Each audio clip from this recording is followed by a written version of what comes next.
ये charge, accusation, आरोप, दोष आरोप, तो जब भी कोई भी क्रिमिनल केस दर्ज होता है तो पहले एफआईआर दर्ज होती है, फिर इन्वेस्टिगेशन होता है।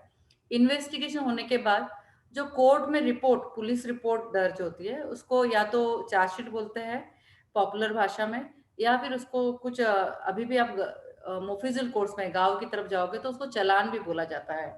If you meet the court कारकुन ऑफ ओल्ड टाइम्स, जो पुराने कोर्ट कारकुन है, जो कि दुआ होते हैं कोर्ट और इसके बीच में, पुलिस स्टेशन के बीच में जो रिमांड कारकुन होते हैं, उनको भी पूछेंगे, वो बोलेंगे चालान फाइल करनी है, चालान फाइल करनी है। तो चालान का मतलब कोई बिल नहीं होता, चालान का मतलब chargesheet, copy of the investigation report होती है।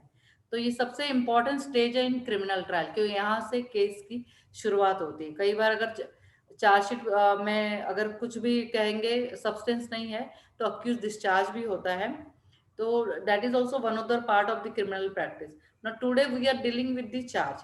अब चार्ज में ऐसे है कि जो पुलिस ने इन्वेस्टिगेशन में रिपोर्ट भेज दी और चार्जशीट सामने आ गई, तो उसमें कुछ सेक्शन लिखे हैं, 490 लिखे, 302 लिखा है, 307 लिखा है।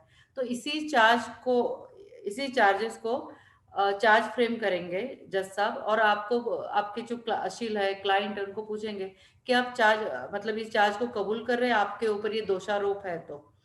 लेकिन क्या जैसे भी वो मैकेनिकल स्वरूप में होता है, क्या आपको as a lawyer, criminal lawyer, आपको ये कबूल कर लेना चाहिए कि जो भी चार्ज फ्रेम होगा जिस भी सेक्शन में, उसको आप कबूल कर लेते हैं। तो कई बार ऐसा होता है कि जब भी चार्जशीट आपको मिलती है, if you go through the charge sheet page by page, there is a possibility if you are for the accuse कि कुछ ऐसा चार्ज होता है, जैसे हम एक एग्जाम्पल से समझने का कोशिश करेंगे कि उसमें किसी क्लाइंट का, मतलब जो अपोजिट क्लाइंट है, उसको फ्रैक्चर हो गया है, और फ्रैक्चर होते हुए ऐसे लिखा है कि इन्होंने वेपन से मारा। लेकिन जब आप स्टेटमेंट पढ़ेंगे चार्जशीट में, कंप्लेनेंट का, फर्स्ट इन्फॉर्मेंट का, तो ऐसी कोई चीज वेपन नहीं लिखी होती है। तो ग्रीवियस हर्ट जो होता है वो 325 और 326 में आता है। तो 325 आईपीसी ये कहता है कि ग्रीवियस हर्ट किया है, उनको बुरी तरह इंजुरी की है, लेकिन उसमें वेपन वर्ड का यूज नहीं किया है। But now if you go to section 326 of Indian penal code, तो उसमें वेपन लिखा होगा, उसमें स्टेबिंग लिखा होगा, उसमें कटिंग लिखा होगा, उसमें शूटिंग लिखा होगा। तो इसका मतलब जब 326 में ग्रीवियस हर्ट होती है, यानी कि सीरियस, गंभीर इजा पर होती, या वो जो मतलब बोलते हैं ना, बहुत जोर की मार लगना, या फ्रैक्चर जैसी घटना घटना, या vital part of the body पर कोई इंजरी हो, तो उसमें वेपन यूज होता है। तो 325 और 326 का ये फर्क है। लेकिन कई बार पुलिस 326 लिख लेती है, और जब आप चार्जशीट पढ़ते हो उसमें ऐसा कोई वेपन की जानकारी नहीं है, कुछ भी स्टेटमेंट में भी नहीं है, वेपन का कहीं नामो निशान नहीं है। तो ऐसे समय में आप चार्ज सेक्शन 216 में चार्ज ऑल्टर करने के लिए कह सकते हैं, चार्ज उसको चेंज करने के लिए कह सकते हैं। ये हुआ एक्यूज की तरफ से। इसको और एक उदाहरण से समझेंगे कि क्या चार्ज को ऐड कराया जा सकता है, जोड़ा जा सकता है? हाँ, बिल्कुल जोड़ा जा सकता है। ऑल्टर, ऐड, डिलीशन भी किया जा सकता है। तो तीनों चीजें सेक्शन 216 सीआरपीसी में अलाउड है, 216 में। तो 216 जब भी आप सेक्शन सीआरपीसी, जो क्रिमिनल प्रोसीजर कोड है, वो हमेशा प्रोसीजर ऑफ द कोड के बारे में बोला जाता है। तो जब भी आप सीआरपीसी 216 पढ़ेंगे तो वो ऑल्टर या फिर एडिशन, डिलीशन, इसके बारे में, court has all the power. अच्छा, ये एप्लीकेशन कब की जा सकती है? एक तो एप्लीकेशन ये जब भी इवन एविडेंस क्लोज हो गया है, आर्ग्यूमेंट्स के समय भी की जा सकती है। Any, this means any time before the judgment is pronounce. Judgment pronounce होने के बाद आप उस कोर्ट में ये एडिशन, ऑल्टरेशन का या फिर कोई डिलीशन का कोई भी मतलब एप्लीकेशन नहीं कर सकते, आप एक्यूज की तरफ से हो या कंप्लेनेंट की तरफ से हो। तो this application can be made by any of the parties. लेकिन कोर्ट को भी खुद को पावर है कि वो खुद अपने आप डिसीजन ले सकता है, सो मोटो डिसीजन ले सकता है। कई बार ऐसा होता है कि चार्जेस लगाया नहीं गया है, तो कोर्ट उसमें चार्जेस लगाने के लिए भी कह सकता है। तो कोर्ट को एम्पल पावर है सेक्शन 216 सीआरपीसी में, ट्रायल कोर्ट को स्पेशली। तो ये ट्रायल कोर्ट दो कोर्ट होते हैं, मजिस्ट्रेट कोर्ट और सेशन कोर्ट, जहां मोस्टली क्रिमिनल केसेस चलते हैं। तो ट्रायल कोर्ट में अगर ये दोनों कोर्ट में अगर किसी, या तो मैजिस्ट्रेट के ध्यान में आ गया, या फिर प्रिसाइडिंग जज के, सेशन जज के सामने मैटर है, तो उनको ध्यान में आ गया कि ये सेक्शन या तो लगना चाहिए, ये चार्ज लगना चाहिए, या ये नहीं लगना चाहिए, या ये गलत चार्ज लगा दिया गया है।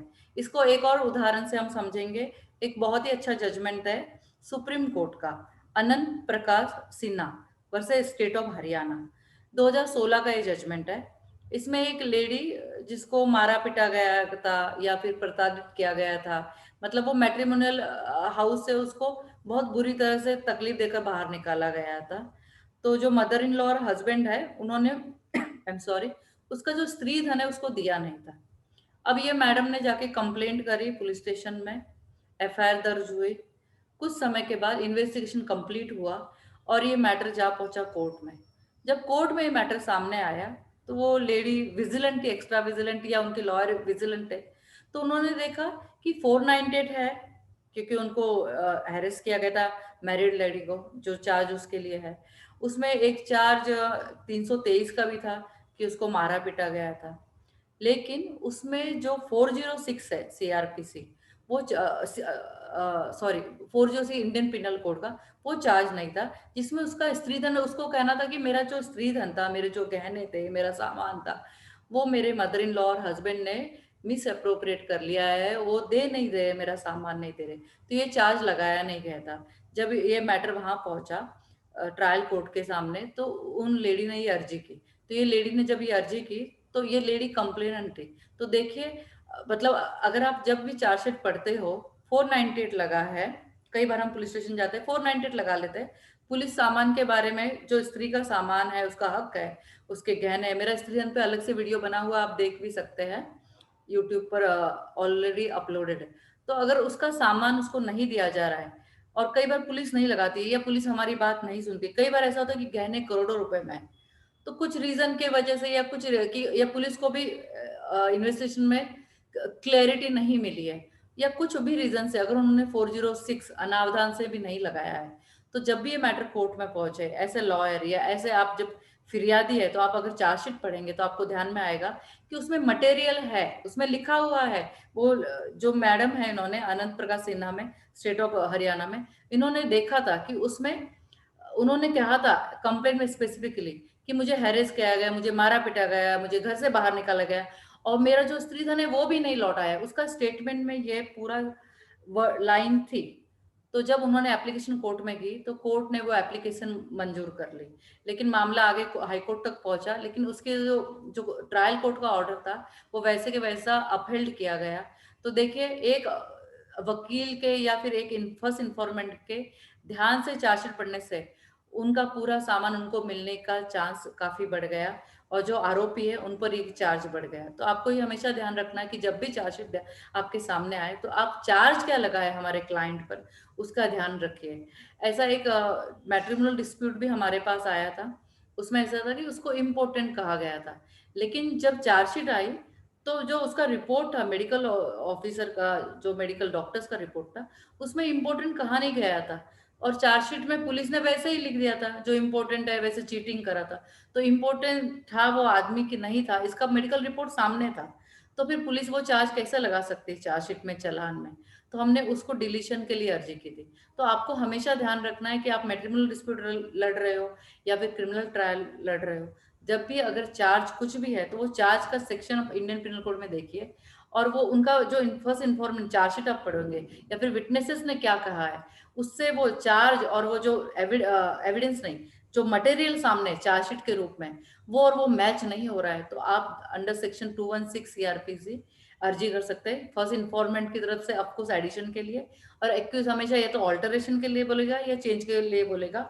ऑल्टरेशन में मैंने बोला कि 325 326, अगर वेपन नहीं यूज किया है तो 326 को 325 बनेगा, ये भी आपको ध्यान रखना है। अब इसमें एक बहुत अच्छा एक जजमेंट है, Mannu Lal Yadav, MANOO, Mannu Lal Yadav versus state of UP Uttar Pradesh. इसमें बहुत ही पुलिस इन्वेस्टिगेशन का रिपोर्ट आ गया था, और ये इसमें जो कोर्ट ने एक लाइन हेल्ड की है, जो आज भी क्रिमिनल लॉ का बेस बनी हुई है, कि देखिए पुलिस जब भी इन्वेस्टिगेशन करती है, वो जैसा भी इन्वेस्टिगेशन है वो कोर्ट के सामने रख देती है। अब कोर्ट उस इन्वेस्टिगेशन को देखेगा, लेकिन कोर्ट के सामने बहुत सारे केसेस होते हैं। तो आपके पास जब आपके एक्यूज की चार्जशीट है, अगर आप देखोगे, तो उसमें कुछ ना कुछ ऐसी चीज आपको मिलेगी ऑल्टरेशन, एडिशन या डिलीशन के लिए। तो इसमें जो ये 1994 का 1994 का जजमेंट है कि court should not mechanically frame the charge on the basis of police report filed before it. तो सबसे इम्पोर्टेंट जजमेंट है ये, मैं कहूंगी कि कोर्ट भी ध्यान रख सकता है। जरूरी नहीं कि एक्यूज, कंप्लेनेंट या जो मतलब पार्टीज है केस में वो ही कर सकती है इसको। पूरा जो आधार है वो कोर्ट का ये कि कोर्ट सो मोटो भी इसका कॉग्नाइजेंस ले सकता है, लेकिन कोर्ट के ध्यान में नहीं आया तो ऐसे भी जजमेंट्स है, जैसे मनुलाल यादव का जजमेंट है, या मैंने अभी वो लेडी का जजमेंट बताया सिन्हा सिन्हा का, अनंत प्रकाश सिन्हा के, उसमें भी आप खुद होके भी अर्जी कर सकते हैं। You can bring the notice of the court, तो this is also very important. Now we will move to another very important judgement जो मैंने अभी भी शाम को पढ़ा। Om Omkar Nath S Parashar versus state of Gujarat. ये गुजरात हाईकोर्ट का जजमेंट है 2005 का, जस्टिस पूज का जजमेंट है। ये बड़ा इंटरेस्टिंग जजमेंट है। आपने हमेशा इलेक्ट्रिसिटी की चोरी के बारे में सुना होगा, तो इंडियन पिनल कोड में हमेशा 379 बोल देते हम लोग की चोरी की है, चोरी की है, सिंपल है। लेकिन जो इंडियन इलेक्ट्रिसिटी एक्ट है उसका सेक्शन 39 है, वो भी चोरी के बारे में बोलता है। तो जब भी ओम प्रकाश जी पर ये केस हुआ तो दो चार्ज हो गए। एक तो इंडियन इलेक्ट्रिसिटी एक्ट है सेक्शन 39, वो भी चोरी के बारे में बोलता है, और 379 इंडियन पिन कोड ये भी चोरी के बारे में बोलता है। तो ओमकार नाथ इसमें आरोपी थे एक्यूज थे, तो एक्यूज भी अर्जी कर सकता है। उन्होंने ये अर्जी की उस समय, और उस अर्जी से उन्होंने ये कहा कि इंडियन लिटरेसी एक्ट सेक्शन 39 में चोरी की है, इस पर मेरे ये गुनाह मुझे कबूल नहीं है, मैंने ऑलरेडी कोर्ट को कह दिया है। फिर सेक्शन 379 भी आप कैसे लगा सकते हैं, आप दोनों सेक्शन कैसे अप्लाई कर सकते हैं। ये मैटर भी हाई कोर्ट पहुंचा और कोर्ट ने अपहेल्ड किया कि हाँ बराबर है उनका। देखिए एक्यूज भी अपनी बात कोर्ट में कह सकता है। हमारा लॉ इतना अच्छा है कि हम उसको पूरा फेयर चांस दिया जाता है दोनों तरफ के लोगों को। तो उसने कहा कि दोनों चार्ज मुझ पे, दो दो चोरी के चार्ज कैसे लग सकते हैं। इंडियन पिनल कोड में भी लगा और section 39 of Indian electricity act भी लगा। तो कोर्ट ने इस बात को माना और उसमें से एक चार्ज निकलवा दिया। तो अगर आप अपना केस ध्यान से पढ़ेंगे तो कई बार आपको ऐसे पॉइंट्स मिलेंगे जिसमें से आप कहीं ना कहीं, अगर चार्ज भी डाइल्यूट हो गया, चार्ज कम हो गया एक्यूज के लिए और चार्ज बढ़ गया, अगर आप इनके लिए है, मैं कहूँ फिरियादी के लिए, कंप्लेनेंट के लिए, तो आप आपकी एज अ लॉयर आप बहुत ही अच्छी ड्यूटी कर रहे हैं, और आपका क्लाइंट भी खुश होगा कि जो हमारे वकील साहब है वो केस पढ़कर आते हैं और उनको मालूम है। Anyway you will be impress, you will be impressing the people around you, the colleagues around you in the court. Even the जज विल अंडरस्टैंड कि ये जो लॉयर है वो पढ़कर आ रहे हैं, उनको अपने केस के बारे में पूरी मालूमात है। हमने ऑल्टरेशन डिलीशन देख लिया, चार्ज डिलीट हो गए इलेक्ट्रिसिटी एक्ट में। हमने ये भी देख लिया कि चार्ज ऑल्टर भी हो गया। Now I will give one more judgment जो कलकत्ता हाई कोर्ट से है, Satyajit Roy versus state of West Bengal. ये काफी तुरंत अभी का ही जजमेंट, 2019 का जजमेंट है। इसमें जो फिरियादी कंप्लेनेंट जो कंप्लेंट हुई थी वो 306 में हुई थी। अब 306 सभी लोग जानते हैं अबेटमेंट टू सुसाइड होती है। अब अबेटमेंट टू सुसाइड ये ऐसा केस है कि आपने किसी को आत्महत्या के लिए प्रवृत्त किया।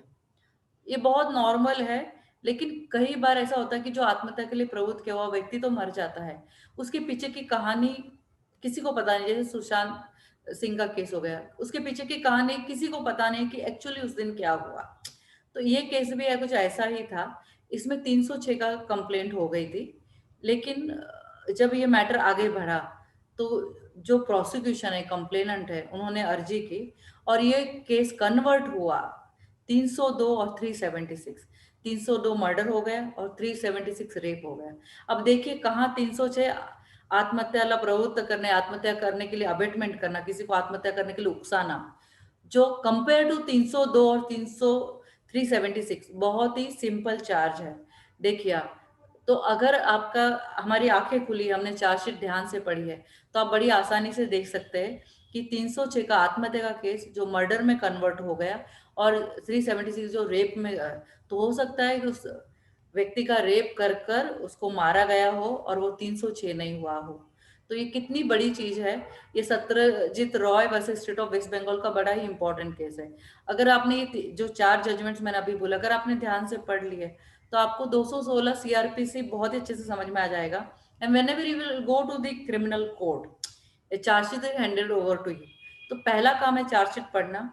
और जो जब चार्ज फ्रेम करने की बात आती है, क्योंकि कोई भी क्रिमिनल केस पहला स्टेज उसका होता है कि चार्जशीट फाइल होती है, और जो प्रिसाइडिंग जज होता है, प्रिसाइडिंग ऑफिसर होता है, वो पहला वर्ड यही पूछता है, वो ट्रायल कोर्ट में, सेशन कोर्ट हो या मैजिस्ट्रेट कोर्ट हो, कि क्या आप गुनाह कबूल है, क्या आपको गुनाह कबूल है, आपके are you pleading guilty to the charges levelled against you.